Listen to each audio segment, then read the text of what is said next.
mga kapuso, lagi kayo magiging alerto laban sa iba't ibang modus, lalo na't papalapit na ng papalapit ang Pasko.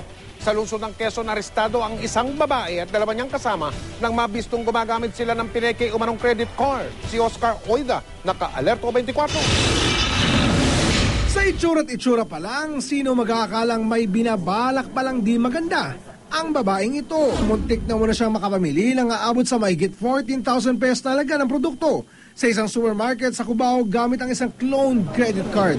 Buti na lamang at matalas din ang mga tauhan ng naturang supermarket at agad nilang napansin ang mga kaduda-duda sa gamit ng credit card ng suspect.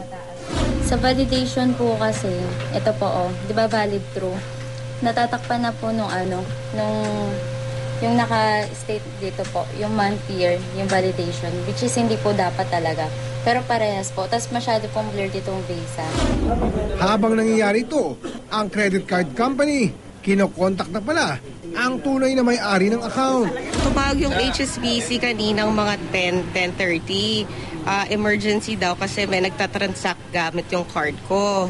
Bago pa man ang transaksyon sa naturang supermarket, una na palang nagamit ang account ni Mrs. Castro sa ibang establishmento kung saan umano umabot sa 18,000 pesos ang na-charge sa kanya. Sa puntong ito, nagtangka na umanong umeskapo ang babaeng suspect, pati na ang dalawang kasama nito. Nung at that instant na alam sigurong bine-verify, inagaw nung babae yung card mula dun sa cashier supervisor, pinunit niya. Tapos nung patakbo yun, hinabol na sila ng mga gwardiya. So tumakbo pa to sa tumakbo tayo? Oo, tumakbo pa yan. Nagkaroon pa ng habulan yan. Suspetsya ng mga pulis, miyembro ang suspect ng sindikato na ang pangunahing modus ay kopyahin ang mga data sa isang authentic na credit card at gumawa ng duplicate. May mga kasabwat umano mga ito sa iba't ibang establishmento. Kaya paalala sa mga credit card owners, siguruhing lehitimong staff ang nagsaswipe ng inyong card at hanggat maaari, sa harapan nito, ginagawa. Dapat po siguro sila talaga mag-swipe ng card nila sa mga pag ginagamit nila yung card.